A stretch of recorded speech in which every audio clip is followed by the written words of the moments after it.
ತದನಂತರದಲ್ಲಿ ಕಾಂಗ್ರೆಸ್ ಸರ್ಕಾರ ತನ್ನ ಕ್ಯಾಬಿನೆಟ್ನಲ್ಲಿ ಅಂತ ಅಯೋಗ್ಯರ ವಿರುದ್ಧ ಕೇಸಸ್ಸನ್ನು ವಿಡ್ರಾ ಮಾಡಿರುವಂಥದ್ದು, ಇದು ಹಿಂದೂಗಳಿಗೆ ಅಪಮಾನ ಮಾಡಿರುವಂತಹ ಒಂದು ತೀರ್ಮಾನ.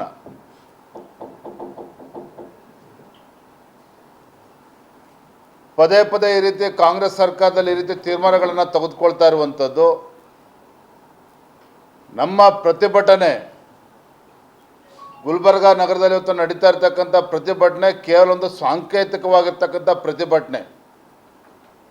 ಆದರೆ ಮುಂದಿನ ದಿನಗಳಲ್ಲೂ ಕೂಡ ರಾಜ್ಯಾದ್ಯಂತ ಎಲ್ಲ ವಿಧಾನಸಭಾ ಕ್ಷೇತ್ರಗಳಲ್ಲೂ ಸಹ ಈ ಕಾಂಗ್ರೆಸ್ ಸರ್ಕಾರದ ಹಿಂದೂ ವಿರೋಧಿ ನೀತಿ ಏನಿದ್ದಾವೆ, ಈ ಹಿಂದೂ ವಿರೋಧಿಯ ನೀತಿಗಳ ವಿರುದ್ಧ ಈ ಕಾಂಗ್ರೆಸ್ ಸರ್ಕಾರದ ವಿರುದ್ಧ ನಾವು ಪ್ರತಿಭಟನೆಗಳನ್ನು ಮಾಡೋರಿದ್ದೇವೆ.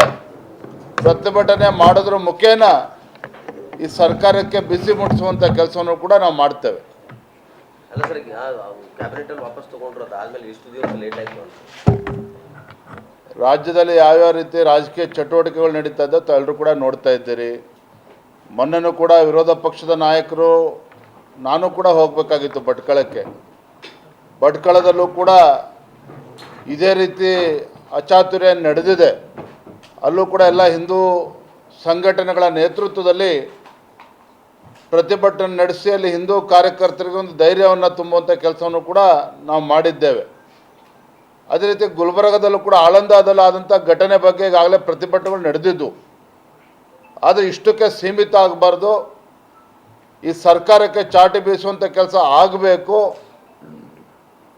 ಮತ್ತು ಕಾಂಗ್ರೆಸ್ ಸರ್ಕಾರ ಪದೇ ಪದೇ ಹಿಂದೂಗಳಿಗೇನು ಅಪಮಾನ ಮಾಡ್ತಾ ಇದ್ದಾರೆ, ಇದರ ವಿರುದ್ಧ ಜಾಗೃತಿ ಮೂಡಿಸುವಂಥ ಕೆಲಸವನ್ನು ಕೂಡ ಆಗಬೇಕು ಅನ್ನೋ ನಿಟ್ಟಿನಲ್ಲಿ ಇವತ್ತು ನಾವು ಹೋರಾಟವನ್ನು ಹಮ್ಮಿಕೊಂಡಿದ್ದೇವೆ. ಎಸ್ಡಿಪಿ ಜೊತೆ ಬಿಜೆಪಿಗೆ ಸಪೋರ್ಟ್ ಮಾಡಿದ್ರೆ ಗೊತ್ತಿಲ್ಲ, ಅದ್ರ ದಾವಣಗೆರೆಯಲ್ಲಿ ಬೈ ಎಲೆಕ್ಷನ್ ಇರಲ್ಲ ಸರ್, ಇರಲಿ, ಅದ್ರ ಬಗ್ಗೆ ನಾನು ಮಾಹಿತಿ ಎಲ್ಲ ಮಾತಾಡ್ತೇನೆ. ಬೇರೆ ಕೇಳಿ, ಬೇರೆ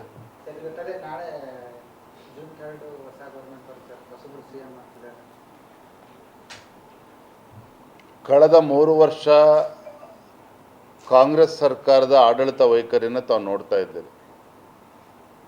ರಾಜ್ಯದ ಯಾವುದೇ ಜಿಲ್ಲೆಗಳಿಗೆ ಅಭಿವೃದ್ಧಿಗೆ ಹಣವನ್ನು ಕೊಡೋದಕ್ಕೆ ಸಾಧ್ಯ ಆಗಲಿಲ್ಲ. ಮುಖ್ಯಮಂತ್ರಿಗಳಿಗೆ ಒಂದು ಹೊಸ ಯೋಜನೆಯನ್ನು ಕೂಡ ಕಳೆದ 3 ವರ್ಷದಲ್ಲಿ ಕೊಡೋದಕ್ಕೆ ಸಾಧ್ಯ ಆಗಿಲ್ಲ. ಅಲ್ಪಸಂಖ್ಯಾತರ ಓಲೈಕೆಯನ್ನು ಮಾಡ್ಕೊಂಡು ಬರ್ತಾ ಇರುವಂಥದ್ದು ಒಂದು ಕಡೆ ಆದರೆ, ಭ್ರಷ್ಟಾಚಾರದಲ್ಲಿ ಮುಳುಗೋಗಿರುವಂಥ ಕಾಂಗ್ರೆಸ್ ಸರ್ಕಾರ, ಡಿ ಕೆ ಶಿವಕುಮಾರ್ ಅಲ್ಲ ಯಾರೇ ಮುಖ್ಯಮಂತ್ರಿ ಆದರೂ ಕೂಡ ರಾಜ್ಯದಲ್ಲಿ ಇವತ್ತು ಆಡಳಿತ ಸುಧಾರಣೆ ಆಗೋದಕ್ಕೆ ಸಾಧ್ಯ ಇಲ್ಲ. ಗ್ಯಾರಂಟಿಗಳಿಂದ ತನ್ನ ಕೈಯನ್ನು ತಾನು ಕಟ್ಟಿ ಹಾಕ್ಕೊಂಡಿದೆ. ಹಾಗಾಗಿ ಅಭಿವೃದ್ಧಿಯನ್ನು ಕಾಣೋದಕ್ಕೂ ಕೂಡ ಸಾಧ್ಯ ಇಲ್ಲ. ಯಾವ ರೀತಿ ಭ್ರಷ್ಟಾಚಾರ ತಾಂಡವ ಆಡ್ತಾ ಇದೆ ಅನ್ನೋದು ಕೂಡ ನಾವು ನೋಡ್ತಾ ಇದ್ದೇವೆ. ಮತ್ತೊಂದು ಕಡೆ ಯುವಕರು ಉದ್ಯೋಗವನ್ನು ಕೊಡೋದಕ್ಕೆ ಸಾಧ್ಯ ಆಗದೇನೆ, ಸರ್ಕಾರ ಖಾಲಿ ಹುದ್ದೆಗಳನ್ನು ಭರ್ತಿ ಮಾಡೋದಕ್ಕೂ ಕೂಡ ಸಾಧ್ಯ ಆಗದೇನೆ, ಸುಪ್ರೀಂ ಕೋರ್ಟಿನ ಸ್ಪಷ್ಟ ನಿರ್ದೇಶನ ಇದ್ದರೂ ಸಹ ಇವತ್ತು ಮೀಸಲಾತಿ ವಿಚಾರದಲ್ಲಿ ಗೊಂದಲವನ್ನು ಸೃಷ್ಟಿ ಮಾಡಿಕೊಂಡು ರಾಜ್ಯ ಉಚ್ಚ ನ್ಯಾಯಾಲಯದಲ್ಲೂ ಕೂಡ ಸರಿಯಾದ ರೀತಿ ವಾದವನ್ನು ಮಂಡನೆ ಮಾಡ್ದೇನೆ ಹುದ್ದೆಗಳನ್ನು ಕೂಡ ಭರ್ತಿ ಮಾಡ್ಕೊಳ್ಳದೆ ಕೂತಿರ್ತಕ್ಕಂಥದ್ದು ಕೂಡ ತಾವು ನೋಡ್ತಾ ಇದ್ದೀರಿ. ಇದ್ರ ವಿರುದ್ಧ ರಾಜ್ಯದಲ್ಲಿ ಇವತ್ತು ಲಕ್ಷಾಂತರ ಯುವಕರ ಜೀವನದ ಜೊತೆ ಏನು ಚೆಲ್ಲಾಟವನ್ನು ಇವತ್ತು ಕಾಂಗ್ರೆಸ್ ಸರ್ಕಾರ ಆಡಿದೆ. ಇದನ್ನು ಯಾರೂ ಕೂಡ ಕ್ಷಮಿಸೋದಕ್ಕೆ ಸಾಧ್ಯ ಇಲ್ಲ. ಹಾಗಾಗಿ ಈಗ ಮುಖ್ಯಮಂತ್ರಿಗಳು ಸಿದ್ದರಾಮಯ್ಯನವರು ರಾಜೀನಾಮೆ ಕೊಟ್ಟಿದ್ದಾರೆ. ಡಿ ಕೆ ಶಿವಕುಮಾರ್ ಅವರು ಮುಖ್ಯಮಂತ್ರಿಯಾಗಿ ಪ್ರಮಾಣ ವಚನ ತಗೊಳ್ತಾ ಇದ್ದಾರೆ 3ನೇ ತಾರೀಕು. ಅದು ಇದೇನೇ ಆದರೂ ಸಹ ರಾಜ್ಯದಲ್ಲಿ ಇವತ್ತು ಯಾವುದೇ ಒಂದು ಅಭಿವೃದ್ಧಿ ಕಾಣೋದಕ್ಕೆ ಸಾಧ್ಯ ಇಲ್ಲ. ಇನ್ನು ಭ್ರಷ್ಟಾಚಾರ ಹೆಚ್ಚಾಗ್ತದೆ ವಿನಃ ಯಾರಿಂದನೂ ಕೂಡ ಸುಧಾರಣೆ ಆಗೋದಕ್ಕೆ ಸಾಧ್ಯ ಇಲ್ಲ. ಈಗ ಸ್ಕೂಲ್ ಸ್ಟಾರ್ಟ್ ಆಗ್ತಾ ಇದೆ ಸರ್, ಮತ್ತೆ ಹಿಜಾಬನ್ನು ಇದು ಮಾಡಬೇಕು ಅಂತ ಹೇಳ್ತಾರೆ. ಹಿಜಾಬನ್ನು ಹಾಕೊಂಡು ಬರ್ಬೋದು ಅಂತ ಹೇಳಿ ಮತ್ತೆ ಶಾಲೆಗಳು ಸ್ಟಾರ್ಟ್ ಆಗಿದೆ ಸರ್ ಇವತ್ತಿಂದ. ಹಿಜಾಬ್ ಬಗ್ಗೆ ಧರಿಸ್ಕೊಂಡು ಹೋಗಬೇಕು, ಇದು ಸರ್ಕಾರದ ಮಾಡ್ತಕ್ಕಂಥ ಕೆಲಸನ. ಇದು ಒಂದು ಶಿಕ್ಷಣ ಸಂಸ್ಥೆಯಲ್ಲಿ, ವಿದ್ಯಾಲಯಗಳಲ್ಲಿ ಸಮವಸ್ತ್ರ, ಇದು ಹಲವಾರು ಬಾರಿ ನಾವು ಚರ್ಚೆ ಮಾಡಿದ್ದೇವೆ. ಅದು ಹಿಂದೂಗಳು ಇರ್ಬೋದು, ಮುಸಲ್ಮಾನರು ಇರ್ಬೋದು, ಯಾವುದೇ ಧರ್ಮೀಯರು ಇರ್ಬೋದು, ಎಲ್ಲರೂ ಕೂಡ ಒಳ್ಳೆ ಮನಸ್ಸಿನಿಂದ ಅಲ್ಲಿ ಹೋಗಬೇಕು, ಜ್ಞಾನಾರ್ಜನೆ ಮಾಡ್ತಕ್ಕಂಥ ಸ್ಥಳ ಅದು. ಆದರೆ ಅಲ್ಲೂ ಕೂಡ ಹಿಜಾಬನ್ನು ತರ್ತೇವೆ ಅಂತೇಳಿ ಆದೇಶ ಮಾಡೋ ಮುಖೇನ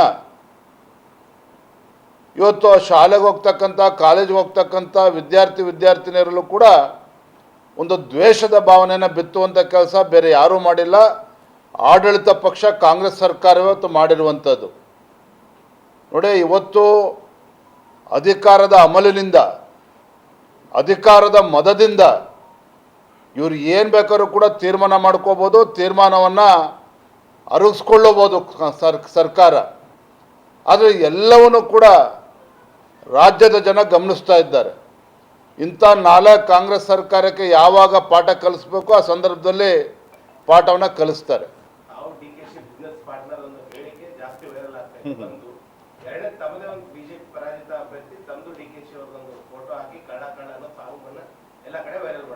ಯಾವನೋ ಮುಟ್ಟಾಳ ಹಾಡು ಹಾಕಿದ್ದಾನೆ, ಅದ್ರ ಬಗ್ಗೆ ನನಗೆ ಮಾಹಿತಿ ಇಲ್ಲ. ಯಾರೋ ಡಿ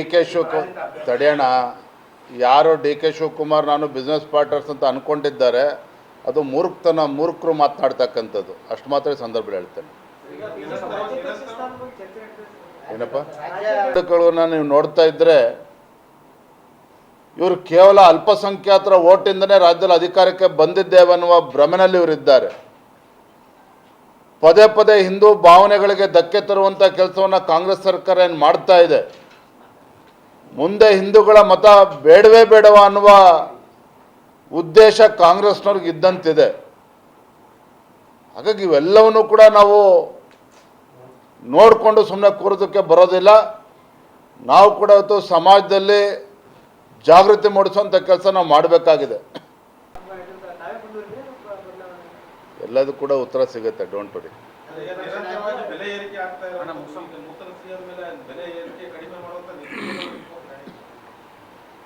ಆಡಳಿತಾತ್ಮಕವಾಗಿ ಹೊಸ ಮುಖ್ಯಮಂತ್ರಿಗಳಿಂದ ನೀವೇನೂ ಕೂಡ ನಿರೀಕ್ಷೆ ಮಾಡೋದಕ್ಕೆ ಸಾಧ್ಯ ಇಲ್ಲ. ಸುಧಾರಣೆ ಕೂಡ ನಿರೀಕ್ಷೆ ಮಾಡೋದಕ್ಕೆ ಸಾಧ್ಯ ಇಲ್ಲ, ಅಭಿವೃದ್ಧಿನೂ ಕೂಡ ನಿರೀಕ್ಷೆ ಮಾಡೋದಕ್ಕಾಗೋದಿಲ್ಲ. ಅವರ ಗ್ಯಾರಂಟಿಗಳನ್ನು ಇಂಪ್ಲಿಮೆಂಟೇಷನ್ ಮಾಡ್ತಕ್ಕಂಥ ನಿಟ್ಟಿನಲ್ಲಿ ಯಾವುದೇ ಒಂದು ಅಭಿವೃದ್ಧಿ ಮಾಡೋದು ಕೂಡ ಸಾಧ್ಯ ಇಲ್ಲ. ಇದು ವಾಸ್ತವಿಕ ಸತ್ಯ. ಆಗ ಬರೋದ್ರಿಂದಲೇ ಎಲ್ಲಕ್ಕೂ ಕೂಡ ಉತ್ತರ ಸಿಗ್ತದೆ. Thank you. ಗ್ಯಾರಂಟಿ ನ್ಯೂಸ್, ಸುದ್ದಿ ಖಚಿತ, ನ್ಯಾಯ ನಿಶ್ಚಿತ.